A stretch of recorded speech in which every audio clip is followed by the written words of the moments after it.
Если заходит речь о патриотизме, поневоле вспоминаются коммунистические времена, когда для воспитания защитников Родины не жалели ни сил, ни времени, ни денег. После разрушения прежней системы много ценного было утеряно, но военно-патриотическая работа в Сибайском колледже строительства и сервиса не потеряла своей актуальности и продолжает развиваться, несмотря ни на что. Так, созданный в 2003 году клуб «Юный патриот» под руководством Георгия Худяка сумел завоевать популярность не только среди студентов колледжа, но и всего города. Наши ребята готовятся к военной службе. Мы ежегодно принимаем участие в спортивно-оздоровительном лагере. Несем вахту памяти ко дню вывода войск из Афганистана.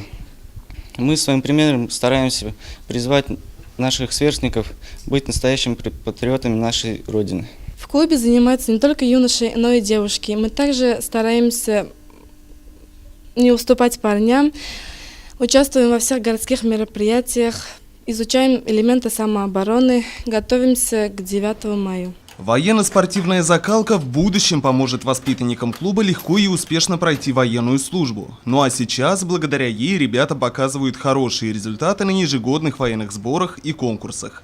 Так, студент колледжа Азамат Турганов во втором всероссийском конкурсе профессионального мастерства «Делай как я» среди 700 участников со всей России попал в 20-ку лучших и был награжден дипломом лауреата. Поездка на конкурс изменила все мои взгляды на жизнь. Появились новые планы, идеи.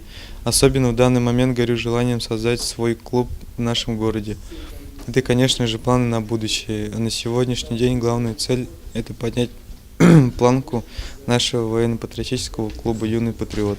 Хочу пожелать молодежи города, чтобы они реализовали свои идеи, не боясь никаких преград, а самое главное, всегда были готовы защищать свою родину. Азамат с раннего детства посещает спортивные секции. Он активный, целеустремленный, всегда старается добиваться намеченной цели. Для нас очень радостно и приятно было получить благодарность за нашего сына из Москвы, Кремля. Как отметили организаторы престижного мероприятия, только дисциплина, воля и стремление к победе дают результаты. И проведение такого конкурса важно, так как именно в регионах много достойных ребят и руководителей. Воспитанники клуба «Юный патриот» и его бессменный руководитель Георгий Худяк тому яркое подтверждение. Ринат Музафаров, Айгуль Хамитова, Али Кадыров, Любовь Карпова, телекомпания СТВ.